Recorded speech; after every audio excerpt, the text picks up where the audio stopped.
boa noite. Realmente, queridos, hoje é um dia de oração.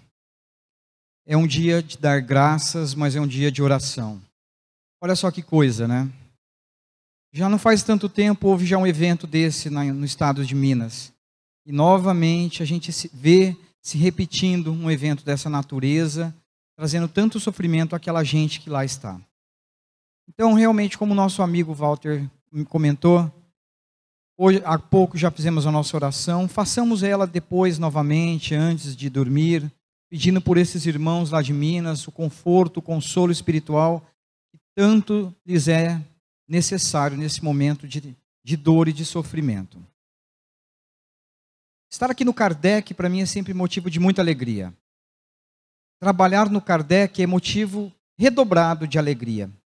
Rever irmãos, colegas de jornada, e poder dividir esse pouco que a gente ao longo do caminho tem adquirido, queridos, nessa estrada, nessas veredas que Deus nos permite. Antes de propriamente dito a gente se dedicar à temática da noite, e coincidentemente ela tem muito a ver, não nada de propósito, nem pretendia, mas enfim, tem muito a ver com o assunto, eu queria fazer um convite a vós para reflexão. Eu tenho feito isso já há algum tempo, mas eu quero lembrar novamente, meus irmãos. O que vos traz a casa espírita? O que vos traz a uma casa de oração, meus queridos? Hoje nós estamos aqui, no Kardec, mas em outros tempos, em outras moradas espirituais, quando tínhamos outras vestes carnais, se não nesta mesmo, experimentamos outras doutrinas. E o que nós temos feito? Esse aprendizado, esse conhecimento. Porque quando estamos aqui, querido, não estão pelo Oswaldo, de modo algum. De modo algum. A espiritualidade, como há pouco foi dito, desde os primeiros raios solares, já preparava esse ambiente, sabedores da vossa vinda. Já estava tudo sendo preparado. Porque sabiam que vós, mais tarde, aqui estariam. Mas o que a gente está fazendo dessa oportunidade, querido? De estar aqui reencarnado, de ter tido mais um dia, de estar tendo esse conhecimento. É um verniz social, um compromisso. Porque sexta-feira, às 20h, toda sexta-feira, indiscutivelmente, eu estarei no Kardec para poder assistir a palestra. E a gente às vezes ouve a palestra e pensa, ai, mas foi tão linda, foi tão maravilhosa, a minha sogra devia estar lá. Era para ela. A minha cunhada, gente, como ela não pôde ir, a mensagem era inteirinha para ela. Ah, o meu irmão, o meu chefe. E eu? E eu? O que eu estou fazendo com o que eu estou recebendo? E esses ensinamentos, porque acreditem, eu só faço a parte fonada. Tem aquilo que vocês estão recebendo por misericórdia do Pai, pelos bons espíritos que aqui estão, sobre a forma de fluidos, de intuição, e isso tem um valor que a gente não consegue medir. O que nós estamos fazendo então, queridos? Dessa oportunidade maravilhosa de agora estarmos numa casa espírita, nessa casa de oração, recebendo essas informações. Está transformando a nossa vida? Ou quando a gente vai retornar para casa, que cruza os portões, a gente retorna dessa casa, a gente retorna a ser a mesma pessoa. Porque nós sabemos, disso não temos dúvidas, que devemos, e isso é falado à revelia em várias casas espíritas, a dizer-se de nós, da necessidade do processo de autoconhecimento, do saber de si mesmo, de reconhecer-se, de compreender-se, da gente se entender como criaturas destinadas à perfectibilidade. Palavra difícil, né? Porque perfeito, totalmente, é só o nosso Pai. Mas somos falíveis. E nesse processo, nós temos que entender que tem coisa para se melhorar. E aí a gente às vezes tem que sentar, debruçar sobre uma folha de papel, se for o caso, e é legal, e aceitar. Olha, eu preciso ser uma pessoa mais calma, mais paciente, mais cordata. Eu preciso exercitar amor, porque amor, gente, sabe aquilo que passa muito diante da gente, a gente não dá tanta atenção? Falamos de amor, amor, amor o tempo todo. Mas e do verbo amar? E do verbo amar? Porque amor é um substantivo. E a sua forma verbal, amar, o exercício de amar, nós estamos exercitando esse amor? Então o que você tem feito dessa oportunidade, meu querido? Agora de estar aqui nessa casa de oração, de estar aqui no Kardec, de estar recebendo tantas informações quanto já recebeu antes. Porque cá entre nós, daqui de cima eu reconheço muitos olhares. Pessoas que já são conhecidas ao nosso coração. Então, isso de mim. Então a gente tem frequência. O que nós estamos fazendo dessas informações, desse conhecimento? Está transformando a nossa vida? Está nos ajudando a nos melhorarmos? É necessário esse processo de autoconhecimento e, enfim, para realizarmos a reforma íntima. A gente não quer saber das coisas que precisa melhorar. Tem um propósito. É nos reformarmos. E até onde eu sei, nenhuma reforma é muito confortável, né? Alguém já reformou a casa aqui? Sabe, nem se for aquele quartinho lá no fundo, né? É cimento, é terra, é areia, é pedreiro para cá, é pedreiro para lá, é poeira, você varre o tempo todo, é um desconforto, né? Mas quando acaba, que alegria. Assim somos nós também por dentro, queridos. O convite é esse, então, a vós. Vamos promover essa reforma íntima. Mas antes vamos fazer esse trabalho de autoconhecimento. Mas antes vamos começar a responder a essas perguntas. O que eu estou fazendo aqui? É verniz? Eu estou colocando em prática? Eu preciso colocar em prática. Esse é o nosso trabalho. Essa é a nossa missão. E hoje eu trouxe um assunto para vós, que é um assunto, uma parábola, uma das parábolas mais bonitas, para mim ao menos, né, que Jesus nos ofereceu, que é a parábola do semeador. Com a devida pedido de desculpas, eu vou ler ela para ficar mais fácil, queridos, para que eu não deixe faltar uma palavrinha para o nosso conforto e lembrarmos assim do Mestre.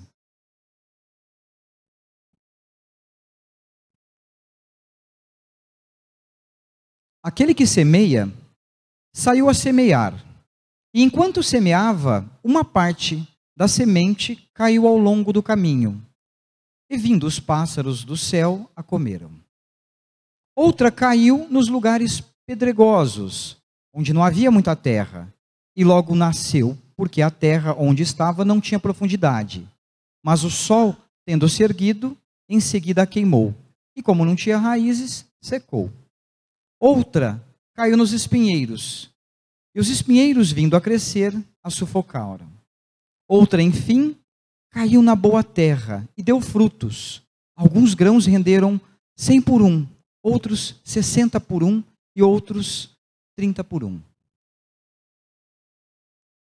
Gente, essa parábola tem uma beleza tão atual, que mesmo ela sendo, hoje, né, claro, com as experiências que a gente teve, eu falo de nós, ao longo de inúmeras reencarnações, lê-la já nos arremete a uma compreensão primeira, né? Mas, de cara, os discípulos do Mestre não a compreenderam. E essa é uma das poucas parábolas que o Mestre explica. Ele descreve o que ele quis dizer com a parábola. Aliás, por que Jesus falava por parábolas? Por que Jesus se usava dessa alegoria literária para poder falar às pessoas? Vamos lembrar que aquele tempo não é igual hoje, que somos familiares às letras, que temos oportunidade de ser alfabetizado, de conhecer línguas. com tanto conhecimento aí batendo a porta. Não, era caro. Nós tínhamos os escribas. E era caro pedir para alguém fazer uma folha, escrever. Então, como que se podia, por exemplo, a lei mosaica? E eu não estou falando só dos 10 mandamentos. A lei mosaica, até então, para o povo judeu, era mais de 600 itens que eles tinham que seguir. E os salmos, como é que se decorava tudo aquilo? Não tinha escrita. Então, era uma linguagem oral. E que coisa mais fácil e de fácil compreensão do que você fazer narrativas através de elementos e de histórias que faziam parte do cotidiano daquela gente. É muito mais fácil, né? A gente não vê o pessoal da roça, a gente que é meio da roça, tem um pezinho na periferia e um pezinho lá no campo. Porque, olha, a gente é de origem humilde, como acredito que a maioria de nós. A gente morava num tempo aqui em Rio Preto, que o Alto Rio Preto, agora um bairro de gente granfina, não tinha água nem esgoto. E agora pousa até avião da TAM. Olha que coisa linda, né? Mas antigamente não era nada disso. Então, e as histórias que o avô e a avó contavam daquele tempo, nos encantavam enquanto crianças. Porque nos ensinava, era uma forma que eles tinham de nos ensinar. E assim era aquele tempo. Jesus, sabedor, compreendedor, que aquela gente não adiantaria falar igual se ele poderia falar com os apóstolos, usa-se da linguagem da parábola e da beleza das suas histórias para que isso encontrasse morada no coração das pessoas. Era muito mais fácil. Tirando o Sermão da Montanha, que ele é bem direto, ele é bem objetivo, na grande maioria das vezes o mestre Galileu se utiliza das parábolas. Mas vamos voltar a essa parábola do semeador. O semeador. Quando a gente lê essa parábola, percebe logo de cara que esse semeador, ao menos eu senti isso, é o Cristo, é o nosso mestre, é nosso irmão mais velho, mas é Deus também, que saiu a semear pelo universo, nos diversos mundos, permitindo que os seus enviados, aqueles mais graduados, que um dia seremos nós, fossem a governar esses orbes e levar a mensagem do Evangelho. E a mensagem do Evangelho é a mensagem do amor. E essa é a mensagem cósmica, é a mensagem universal. É a mensagem, se pousasse um disco voador aqui em frente ao Kardec, e eles tivessem acesso ao Evangelho, eu tenho certeza que eles iam olhar e falar assim: nossa, vocês ainda não absorveram isso? Vocês ainda estão aprendendo sobre o Evangelho, essa linguagem universal? Porque essa é a mensagem do Cristo, ela é para todos os mundos, para todos os orbes, porque vem de Deus. É a linguagem do amor, que nos unifica, que nos aproxima. Deus é o grande semeador.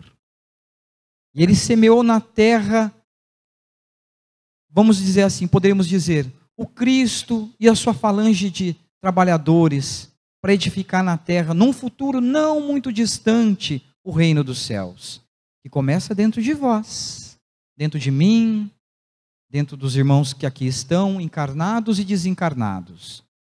Aí que está a beleza da gente saber que nós não somos um corpo que possui um espírito.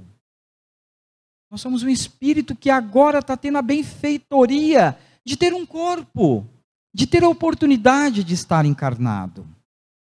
E Jesus é o nosso grande semeador. E passados quase 2000 anos, porque uns dizem mais, outros dizem menos, em função das convenções de cada pessoa do seu tempo, na hora de fazer as contas, né? Jesus veio semear na terra. Ele trouxe a sua mensagem, que é a mensagem do Pai, que é a mensagem de amor, e semeou por 3 anos auxiliado de seus discípulos, que depois continuaram, que depois receberam Paulo. E a mensagem está até hoje, correndo o mundo, está aqui agora conosco. Não no Oswaldo, por favor. Está em vosso coração, porque todo dia a gente tem essa oportunidade. Ele é o nosso grande semeador. Mas os semeadores, queridos, também são aqueles irmãos, e aí eu já vou falar do papai e da mamãe, para começar a conversa, que trazem ensinamentos, mensagens de elevação, que querem o seu bem, que querem a sua melhoria, a sua evolução, e às vezes, eles têm que ser um pouquinho até duro, né? Não dá, aquela criança teimosa, né? Não dá para ser complacente, conivente com tudo que ela quer, não é verdade? Quantas vezes a gente tem que, às vezes, ser um pouco, né, mais difícil. Então, nós cruzamos vários momentos da nossa vida com semeadores que o Cristo nos permite. Professores, quem aqui não teve aquele professor de escola, pelo menos uma semana de aulinha com ele, que você sentiu que com ele você aprendeu mais do que as letras, mais do que as continhas. Você aprendeu até sobre amor com ele, você aprendeu sobre gentileza, e muitas das vezes, acreditem, foi com ele que você recebeu amor. Os nossos verdadeiros heróis, ao menos, queridos, para mim, os meus grandes heróis são os nossos professores. Se tivermos professores aqui, meus queridos, que Jesus os abrace e permita a vós muitas alegrias ainda nessa vida por abraçarem esse ofício tão iluminado. São semeadores do Cristo. São grandes trabalhadores, mas vemos também algumas pessoas mais icônicas. Tivemos Madre Teresa de Calcutá, Irmã Dulce, o Chico, temos o Divaldo, por que não dizer do Haroldo? E tantos outros, e aqueles anônimos, que vivem a semear, falar do Evangelho, e não necessariamente espíritas, viu? Porque muitas das vezes a gente torce o nariz quando bate na nossa porta dizendo: o senhor tem um minutinho para eu falar de Deus, de Jesus para você? E a gente já sai com um monte de desculpas. Mas aquele irmãozinho que é de outra denominação, ele saiu a semear. E acredite, ele saiu com o coração cheio de vontade e de amor. Respeitemos esses irmãos, recebemos eles com carinho. Vamos dar um pouquinho de ouvido a eles, quiçá ter uma xícara de café. Eu adoraria, se eu batesse a porta, a pessoa, antes de me falar bom dia, você quer um café? Adoraria. Olha que alegria. São trabalhadores do Mestre, são semeadores. Mas, e esse solo, queridos? Porque nós vamos ver ao longo da parábola 4 formas de solo. O que é esse solo? O que é esse solo que recebe essa semente? Que o que faz dela, o que acontece com ela, é outra circunstância. Esse solo, meus queridos, é o nosso coração, é a nossa capacidade de receber a semente e dela tirar algum proveito. Por exemplo, a vós, eu posso afirmar uma coisa nesse momento: sois bem-aventurados. Disso não tenham dúvidas, sois bem-aventurados. Não que quem não está aqui não o seja, mas o convite do mundo lá fora, para uma sexta-feira, principalmente para quem é mais jovem, não desmerecendo a gente, que já passou lá das, enfim, quase 50 primaveras, o convite é generoso. São os happy hours, são os restaurantes, são as reuniões com amigos e por aí vai. Não tem problema, nada demais não. Os excessos que a gente dá para essas atividades é que podem nos comprometer. Mas vós, meus irmãos, fizeram a melhor escolha. Cá estão. Sinal que se preocupam, têm interesse na sua melhoria, na sua transformação. A gente sabe, cada um de nós, onde dói, não é? A gente sabe quando tem uma pedrinha no sapato, e eu não posso tirar o sapato, e eu tenho que continuar a caminhada, mas a pedrinha está me maltratando. Então eu caminho. Se eu posso caminhar com você 1000 jardas, eu vou caminhar mais 2000, mas eu vou te levar do lado do meu ombro. É assim que tem que ser. A gente saber fazer as escolhas, compreender o que está fazendo aqui na terra. Aliás, novamente quero pedir desculpas se aqui nós tivermos alguma professora de português, pelo neologismo que eu insisto em criar. Nós não estamos na terra turistando. Nós não estamos na terra a passeio, turistando. Existe um propósito. Claro, a gente tem que tirar o melhor daqui, da terra. Mas nós estamos aqui com um propósito maior, que se desprende de alguma forma aos nossos olhos, ao nosso coração. E acreditem, eu sei do que eu estou falando. Se não for pelos caminhos do amor, o serão pelos caminhos da dor. E até aí existe a pedagogia e a misericórdia de Deus. Porque, como Jesus nos disse, nenhuma das minhas ovelhas vai se perder. Todas vão se salvar.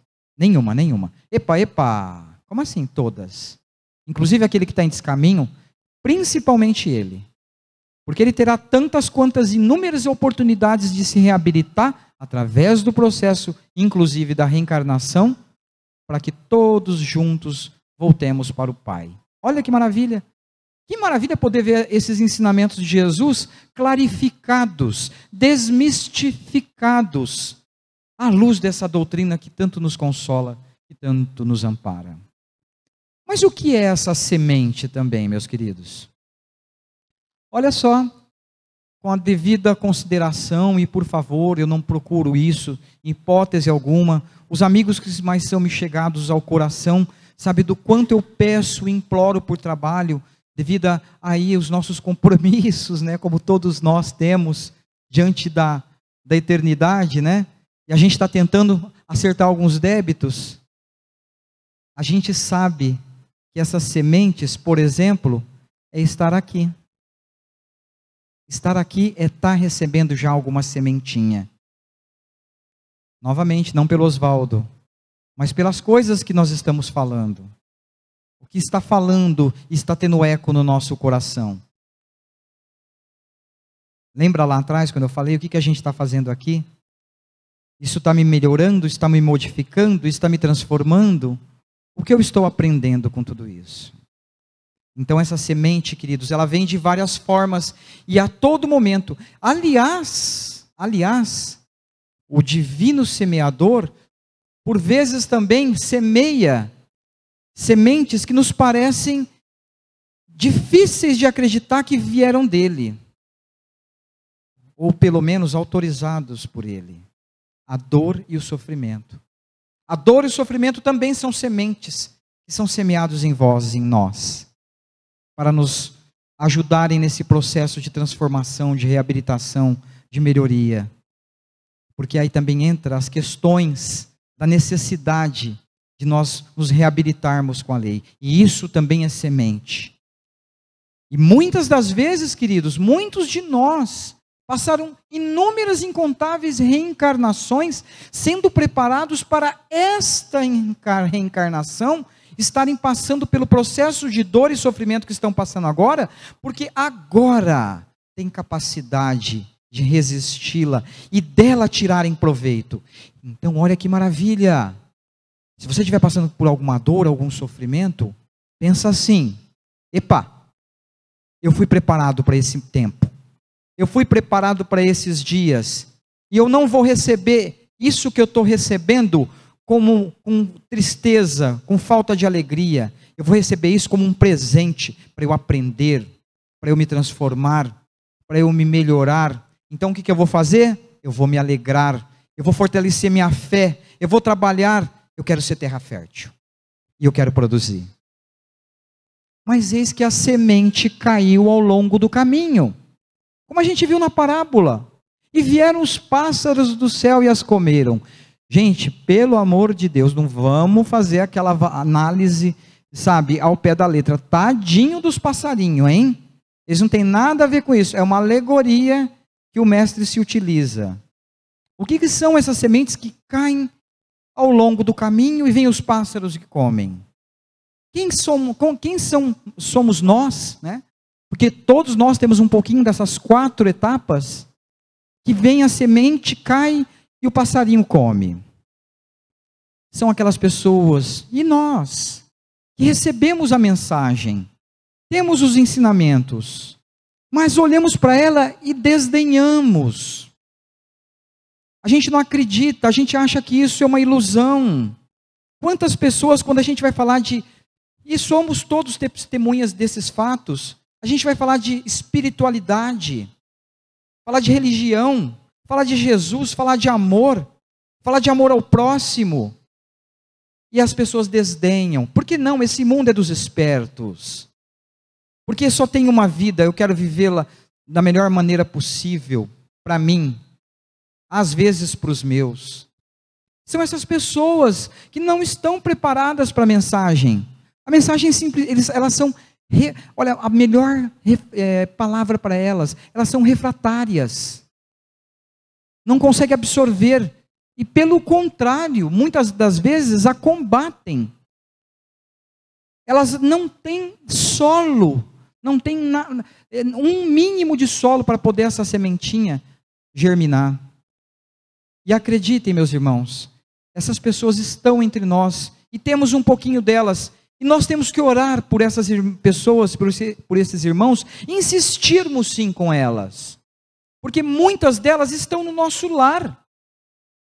E de vez ou outras, essas pessoas somos nós. Acreditem, se promovermos um processo de introspecção em alguns momentos de nossa vida, e até alguns momentos, algumas horas, quem sabe até do dia, a gente é assim, incrédulo. Acontece, queridos. Mas as sementes também caíram em solo pedregoso. Esse solo não era tão profundo, não tinha aquela terra fértil, fofinha, igual a gente tem aqui no estado de São Paulo, a terra roxa, né? Eu acho legal a gente falar isso, porque você vê que coisa, né? O estado de São Paulo é difícil o lugar que você vai, que a terra não é fértil. Produz de tudo. Pena que para tudo quanto é lugar que se vá, só se vê cana. Mas tá bom. Tem o Paraná, também o terra roxa. E aí vai o Triângulo Mineiro, né? Olha que maravilha. E aí essa terra, onde caiu essas sementinhas, que o solo era pedregoso, ela germinou, ela deu o seu espreguiçar, lançou sua raizinha e até estendeu, como se estivesse louvando a Deus, 2 pares de folhinhas na direção do sol. Mas, queridos, como a terra, o solo não era profundo, ela não tinha para onde descer essa raiz, e o sol inclemente, parece de Rio Preto, né? Logo veio e a secou. Então, trazendo para a nossa realidade, quantos de nós, a gente procura e recebe essa semente desses ensinamentos? A gente começa, às vezes, vindo à casa espírita, enche, a gente observa um exemplo claro disso. Os cursos começam faltando cadeira, tem que buscar cadeira em outras salas, né? Ou os trabalhos, eu vou citar, o trabalho Alta de Souza, precisa arrumar mais carro para levar a meninada, para fazer as coletas, e por aí vai. E começa todo mundo naquela empolgação, naquela euforia, mas logo começa a ter uma evasão. Menos gente, cada dia menos, até que chega um ponto que é uns gatos pingados. Só ficou uns gatos pingados. Assim é quando a semente cai no solo que não tem profundidade. As pessoas logo nas menores dificuldades começam a abandonar o trabalho, começam a abandonar os cursos, começam a abandonar essa sua procura pela espiritualização. Quando a gente diz buscar pela espiritualização, calma aí, gente, não é para ninguém aqui virar yogi ou simplesmente ter esse trabalho contemplativo, nada disso. É buscar a Deus. É disso que nós estamos falando. Compreender que nós estamos aqui de passagem, que a terra é uma escola, onde a gente vem aprender, a gente vem fazer as provas, mas a terra também é uma oficina de conserto, porque a gente está meio quebradinho por dentro, e se não está quebradinho, quebrou alguém. Então a gente vem consertar, vem se reabilitar, mas a gente logo nas primeiras dificuldades, hoje eu não vou no Kardec não, porque vai ter hoje é o lançamento de um filme, é sexta-feira, queria tanto assistir. Aí eu vou. Semana que vem? Não vou de novo não. Vai ter uma festa da pizza lá, vai todo mundo do escritório. E aos poucos a pessoa vai abandonando. A raiz não encontra, não tem raiz. Não encontra, não consegue se aprofundar, queridos. E aí fica difícil. A gente precisa começar a edificar dentro de nós esse solo. Para que quando as sementes nos forem oferecidas, elas germinem e comecem a frutificar. É um processo de vigilância. É um trabalho contínuo, que não para. A vida toda, como há pouco dizemos, o convite acontece a todo momento, a todo tempo. E acreditem, nesses tempos tumultuados que a gente vive, o convite para você se desviar vai ser maior. Muito maior. Porque a gente sabe que a terra precisa evoluir. Nós estamos saindo de um processo de expiações e provas para entrar num mundo de regeneração. Isso não é gratuito. É um trabalho meritocrático. É por fazer, por merecer. E acreditem, é intransferível, ninguém vai fazer por você. Tudo que você acumulou aqui na terra, tudo que você fez de bom, vai ficar. As coisas materiais. Mas aquilo que você edificou dentro de você, os seus valores morais, a sua transformação espiritual, isso sim você leva contigo, é sua bagagem. E é para isso que cá estamos. E o que nós estamos fazendo? Como é que está a nossa terra, queridos? Como é que estão as sementinhas? Eu vou lembrar de uma coisa que, se não me falha a memória, vai começar a partir de fevereiro no Kardec. Que são os convites para os cursos. E a casa, graças a Deus, é uma das casas que mais tem cursos com uma periodicidade incrível e uma continuidade maravilhosa. A casa logo logo vai convidar, se já não estiver convidando o tempo todo, ao trabalho. E olha, não falta trabalho nessa casa, porque olhem ao seu redor. E eu não estou falando só das edificações, não. Eu estou falando das atividades de amparo, de consolo, de conforto. E o que nós estamos fazendo? Como é que está o solo do teu coração? É só para as coisas tuas? Tem um espaço para o Cristo trabalhar? Mas eis que as sementes, queridos, também caíram em lugares, caíram nos espinheiros. E elas germinaram, mas logo foram sufocadas. Nesse momento, o que acontece? É um outro, não muito diferente do anterior, somos nós também. Que encontramos solo para germinar. E temos dentro de nós o solo para germinar. Aceitamos a semente, a mensagem, o trabalho, a oferta de curso. Tudo isso que nós sabemos que hoje temos a dizer-se da casa espírita, do espiritismo. E o que nós estamos fazendo? Nós estamos deixando o espinheiro do mundo sufocar-nos essa oportunidade? Porque tem um detalhe também. Uma coisa que para mim ainda é muito difícil, e eu posso falar isso com conhecimento de causa. Quando passamos por grandes processos de dor e de sofrimento, não importa qual seja, isso é irrelevante. A nossa fé, de certa forma, ela é testada. Assim é com os espinheiros. Quando nós passamos por grandes processos de dor, de sofrimento, muitas das vezes nós abandonamos. Desacreditamos, ficamos descrentes. Não, mexer com isso não, vou deixar para mais tarde. Ou o que é pior, a gente se dedica mais às coisas do mundo. Não, eu estou numa fase produtiva da minha vida. Eu sou jovem, eu vou estudar, eu quero ganhar dinheiro. Money, time is money, né? Como dizem os americanos. Eu quero aproveitar para ganhar dinheiro, para evoluir profissionalmente. E não vou medir esforços, nem tempo, nem recursos. E vou fazer graduação, e pós-graduação e doutorado, mas só isso, não tem mais nada. só se dedica às coisas da terra. Agora eu tenho um carro, agora eu quero um carro melhor. Agora eu tenho uma casa, eu quero uma casa maior, mais bem localizada. Agora eu viajei, se é o Oswaldo, eu viajei para o Termas dos Laranjais, já não me serve mais. Agora eu quero ir para Gramado. E aí vai. E é isso que acaba sendo a nossa prioridade de vida. E é isso que nos empolga a despertar. E é isso que nos faz levantar todo dia.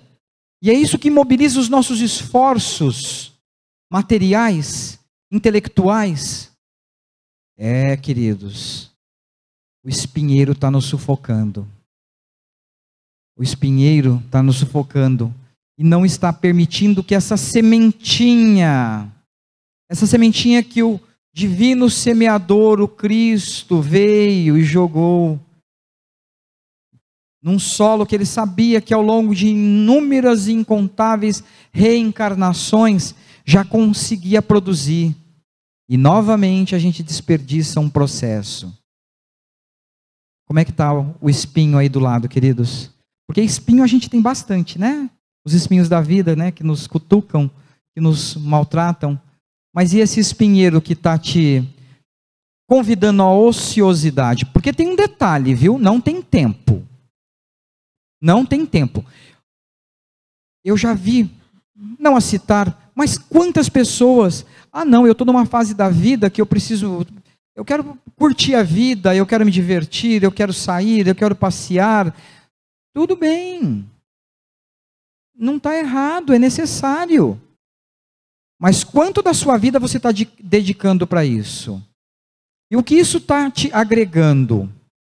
Observe se isso também não está te descaminhando. Porque acreditem, aquilo que mais nos alegra, por vezes, é o que mais nos arruína. Normalmente as pessoas que estão em queda, elas estão rindo. Isso é Emmanuel. Normalmente as pessoas que estão em queda, elas estão rindo. Não rindo como um devaneio, uma loucura. Não, elas estão numa, entre aspas, felicidade momentânea, terrena, não espiritual. Vamos observar, queridos, como vai esse espinheiro.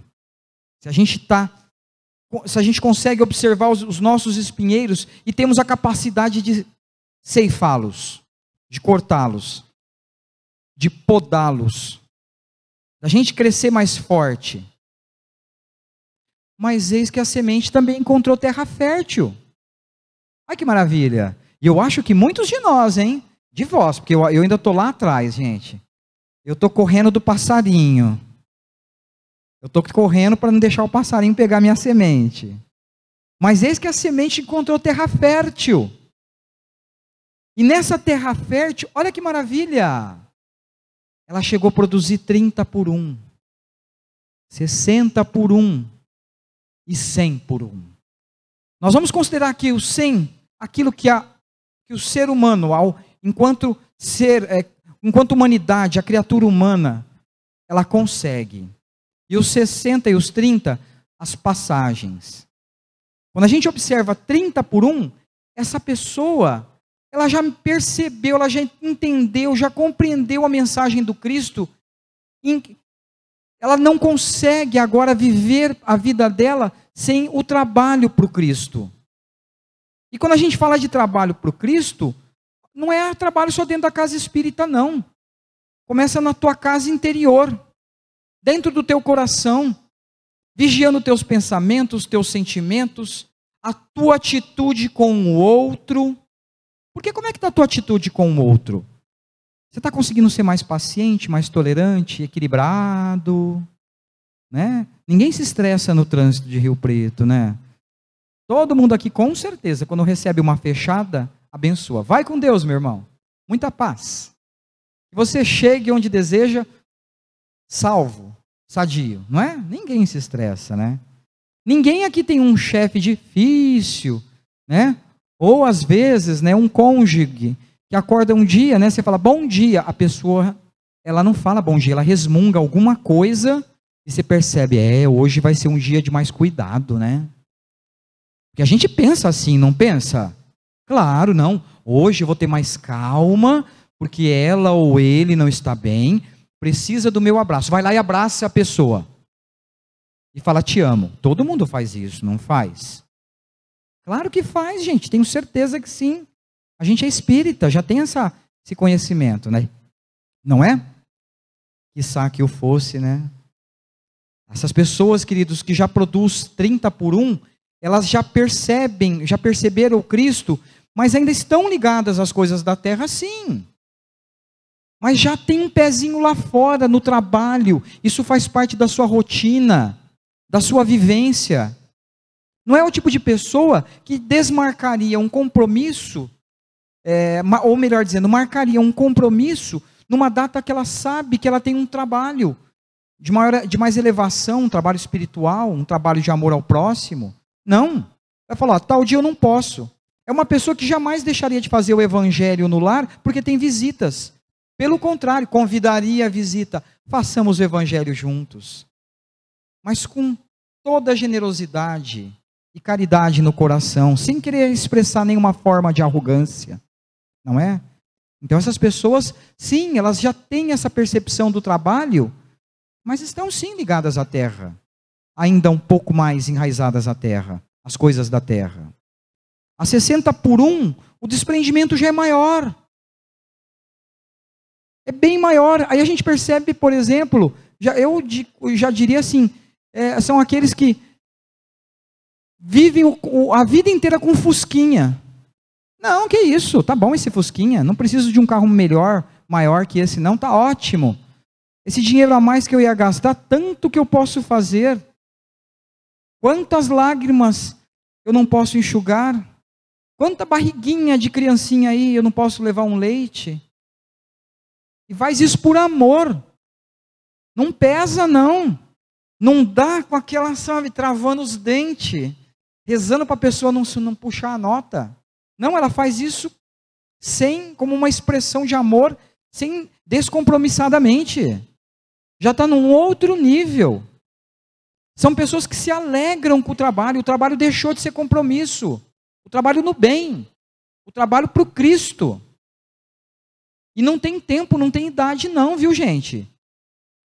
É do nível de consciência até o da... Bom, enfim, né? Deixa para lá que logo eu estou entrando nessa fase. Não adianta, enquanto tem saúde. Mas existem aqueles, meu irmão, esses já vivem quase que um processo de renúncia. Um processo onde viver, não sou eu não sou eu mais quem vivo, mas o Cristo vive em mim. E a gente lembra de Paulo. A pessoa simplesmente ela dedica a vida dela ao irmão. Olha o que eu disse, ao irmão. Porque muitas das vezes, elas não gostam nem de ser chamadas de cristãs. Porque às vezes nem essa fé elas têm. Elas têm um sentimento de humanidade. E acreditem, elas existem, estão entre nós. Mas elas são mais cristãs que qualquer um de nós. Porque elas exercitam amor. Elas exercitam caridade. Elas podem ter ser incrédulas diante do espiritual, diante de Deus. Mas tudo isso ainda é mais fácil de resolver com o tempo, acreditem. Basta desencarnar e despertar no mundo espiritual e ver que, opa, sim, existe um mundo espiritual. E existe um Criador por trás de tudo isso. Mas elas vão chegar com a mochilinha cheia de um trabalho iluminado. Essas pessoas, meus queridos, podemos ser nós.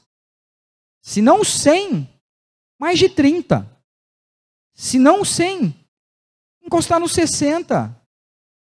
Pelo menos, o que não podemos é continuar no 0 a 0, ou no 1 a 1. Mas, pelo amor de Deus, que não seja o contrário, 7 a 1, né? Esse 7 a 1, ele virou quase que um karma, né, pra gente, né? Vamos deixar para lá, né? Vamos falar de coisa boa. Vamos falar de Jesus. Então, o convite dessa parábola, meus irmãos, é de reflexão. O que essa semente do Evangelho, dos ensinamentos do Cristo, tem resultado em suas vidas? Tem causado de resultado em suas vidas? como a gente está trabalhando essa semeadura que o Cristo faz através dos seus trabalhadores o tempo todo em nós. E acreditem, não é o semeador tipo assim, vim na casa espírita, o orador da vez, não. Todo dia, com o teu marido, com a tua esposa, com os teus filhos, com o teu sogro, com a tua sogra, com o teu vizinho, com o teu chefe, com o teu colega de trabalho, porque você tem experiências com ele. Essa é parte.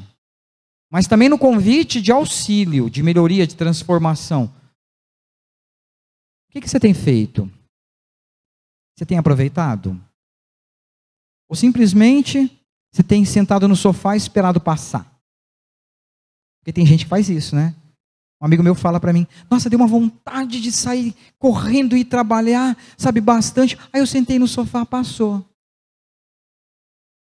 Então, gente, o que a gente tem feito?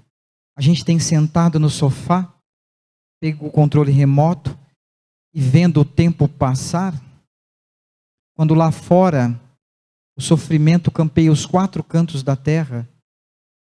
Agora a gente acabou de ter essa notícia que os irmãos mineiros, novamente passando por uma grande prova, uma grande expiação, quem sabe? Quem somos nós? E o que a gente tem feito? Porque não precisa ir longe para ver saber do sofrimento. Você quer saber como é que está o sofrimento no mundo? Dá uma volta no quarteirão. Anda um pouquinho mais, quem sabe 2, 3. Quem está aqui na Boa Vista, desce ali na Badibacite, vê teus irmãos que estão debaixo das marquises. Quando chove é um desespero entre eles para buscar um abrigo. E podem contar com outros irmãos de família espiritual que vão lá acolhê-los com uma sopa, com uma comida, um café para trazer bom ânimo, uma mensagem. Quer saber de sofrimento? Dá uma volta pelas beiradas da cidade, onde a gente já começa a perceber o surgimento de favelas, de crianças que quando a gente às vezes está lá no supermercado escolhendo que bolacha eu vou comprar, e elas lá, qualquer bolacha serve, tia. A gente preocupado se vai colocar, que tipo de chocolate vai colocar no leite, elas, tia, qualquer leite serve. Então, meus irmãos, o convite que o Cristo faz para que você auxilie, para que você console, para que você trabalhe, acontece a toda hora, a todo momento. Não tenho tempo? Um dia nós não teremos mesmo tempo, meus irmãos. E a gente não sabe quando será esse dia. E não precisa ser muito. Pode ser no seu pouco. Não dá para se dedicar a algum trabalho uma vez por semana, uma vez por mês, a cada 15 dias. E vai observando a sua possibilidade de cada vez mais e o que isso está fazendo com você. Vai esperar acabar o seu tempo. E aí quando você for chamado à prestação de contas, o que eu tenho é isso. Mas não é o suficiente. Não foi para isso que você foi para lá. O conhecimento, a semente, nós estamos tendo. O solo, ele é fértil, é o nosso coração. A semente é o convite do Cristo. Agora cabe a um a sua escolha. De todo o coração, de todo o meu ser, eu desejo que o Mestre Jesus possa viver em vossos corações, através da mensagem evangélica, e transformar suas vidas, meus queridos. Porque se cá estamos, eu sei que cá estamos porque somos saudosos do Mestre, e sim, na grande maioria das vezes, procuramos a casa espírita pelos caminhos da dor. Que o Mestre Jesus possa lhes trazer conforto, consolo, na mesma proporção que vocês ofereçam conforto e consolo. Muita paz.